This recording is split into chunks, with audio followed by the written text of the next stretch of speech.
Nintendo surprised us back at E3 2014 with the unveiling of Splatoon, and an opening cinematic that looked like it was ripped straight from Nickelodeon. Seriously, who didn't think that? A unique take on the shooter genre, where you control a human squid hybrid and try to cover as much ground as you can in ink, all the while swimming through your own ink. I would have never thought the Big N was working on this in a million years. I kept hearing good remarks about Splatoon from people who got hands-on time with the game, but I just couldn't see how the main objective of spraying paint everywhere could be that riveting. But as more and more details continue to spill out, whether that be the different game modes and maps, single player, variety of weapons and gear, each with their own unique perks and stats, and the onslaught of advertising that the Big N cooked up,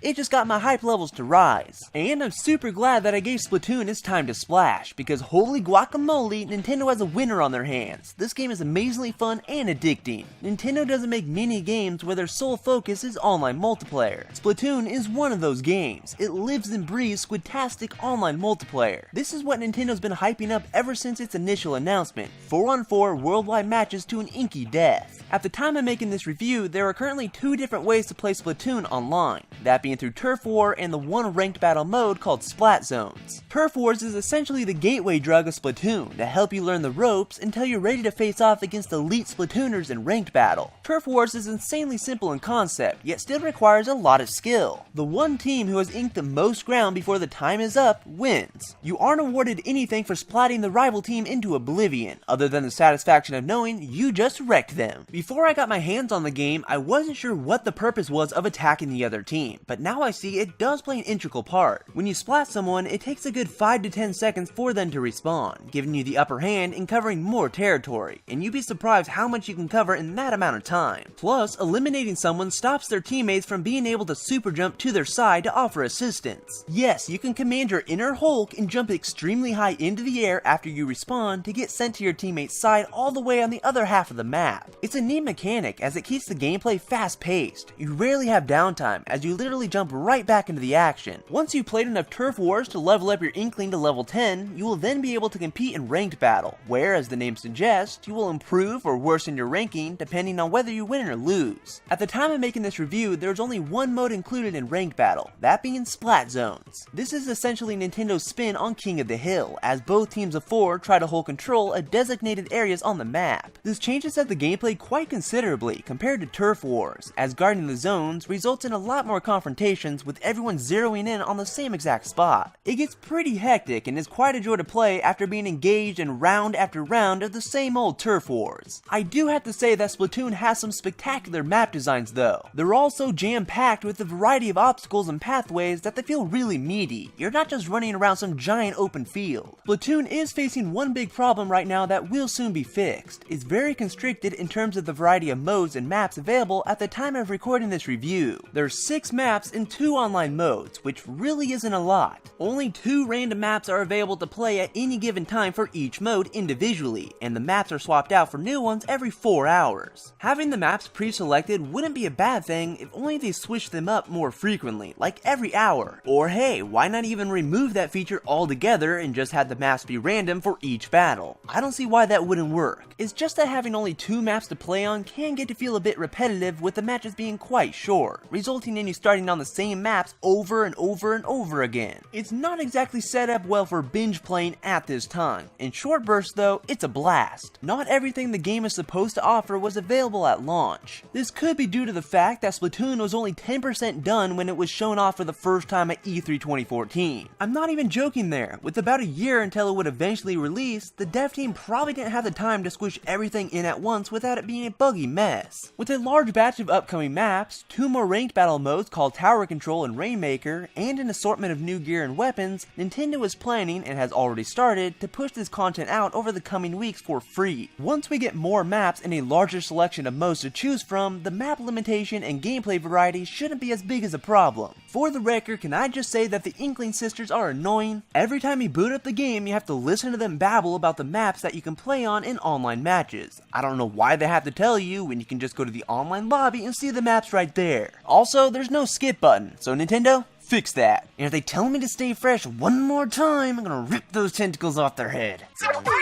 That's it, I'm done. Now, one feature that constantly keeps the game refreshing is the leveling up system. Every time you level up, you unlock new weapons and clothing for your Inkling to wear, giving you a new look, but ultimately a new way to play the game. There is definitely a large assortment of weapons to choose from, with them mostly all being delegated to 3 different categories. The shooter type, which are essentially machine guns, the rollers, which are paint rollers that cover a huge expanse with ink in a short amount of time, and finally, we have the chargers, which are the equivalent of sniper rifles. It's a ton of fun messing around with a variety of weapons, each with their own stats and secondary and special attacks, to see which will best fit your playing style. The clothing you purchase will even give your Inkling stat buffs, such as respawning faster, not using as much ink with your main weapon, and so on. There's a great variety of gear to get your tentacles on, giving you a lot of customization, making subsequent online matches feel new and invigorating. While Splatoon may be an online multiplayer-centric game, Nintendo didn't forget about the times when you just want to be a lone ranger. For one, there's a full single-player campaign with 27 levels to complete. Nearly every level, excluding the boss fights, follows a linear path where you blast away the evil octolings, platform and swim through a variety of obstacles, and save the Zapfish trapped at the tail end of the stage. While it may not be the game's main focus, the campaign is surprisingly enjoyable, with interesting boss fights. You wouldn't think it, but Splatoon has one of the most memorable final boss fights I have seen in recent memory on a Nintendo system. Without spoiling it, the monster isn't a pushover and the battle is rather lengthy. This epic encounter definitely deserves the title of a final boss. Nintendo did a solid job here. And here comes the controversial amiibo support, which can be seen as both a positive and a negative. As for the good news, you can nab up to 3 snazzy and nicely detailed Splatoon figurines to gawk at them and parade them around like trophies, but they do also unlock a large assortment of extra challenges to complete. Finishing these challenges results in 3 exclusive pieces of clothing, a unique weapon, and a new minigame that can't be acquired anywhere else. The Inkling Boy and Girl challenges you to play the single player levels with a roller or charger weapon respectively, but the funny thing is, it appears the Squid amiibo offers the most unique content. Go figure, the one that is only attainable if you get the 3 Splatoon amiibo bundle. Come to think of it, it's kind of a smart business move. Anyways, it lets you play time attack and limited ink missions. I only picked up the Inkling Girl amiibo and I honestly was kind of let down as I was expecting the challenges to be brand new levels, but they just rehashed the same ones from the single player campaign and slapped on a new weapon. It certainly changes how you play though, and I must say it is one of the better uses of amiibo that we have seen so far, but still, new levels would have been nice. Visually, Splatoon looked really polished, as you would expect from a Nintendo game. The character designs are great, with all of them being cartoonish takes on various sea creatures. The environments have a down-to-earth street vibe to them, if that makes any sense, and then we have the trademark ink that comes in a variety of bright and appealing colors. Seriously, Nintendo did a fantastic job making the ink look like a goofy mess, and I especially love how the light reflects off its surface, giving it a nice sheen. I usually don't mention this when it comes to my reviews, but I enjoy the sound effects in Splatoon, whether that be swimming through the ink in your squid form or just the noises the weapons make, especially the puttering that the rapid-fire guns make. And speaking of sound, the music is delightfully weird. It's some of the most unique music I have heard recently. It goes along perfectly with the 90s vibe that Nintendo is going for. I can't find the exact words to describe it, other than the fact that it's off the wall and possibly a bit oceanic. It's done really well though, and it is refreshing to hear a soundtrack that carves out its own identity. In terms of replay value, Splatoon does have a lot going for it, and that's without including the heap of free DLC that we are awaiting. The single player campaign is a good size, and it does have hidden scrolls tucked away in each level waiting to be collected. There is a wealth of gear to unlock, amiibo challenges to do, you can try to get your Inkling to level 20, and get an A+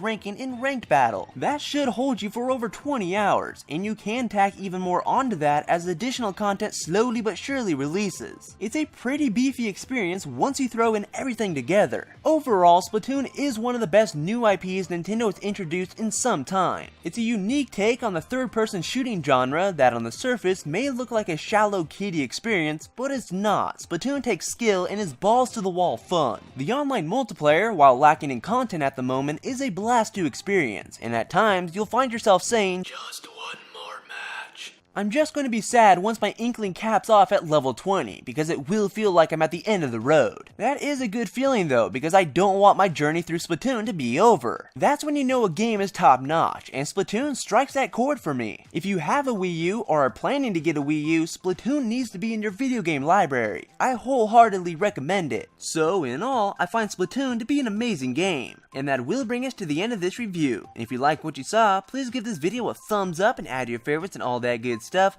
And you can stay tuned for more videos in the future. But I will talk to you all in the next video, guys. Bye!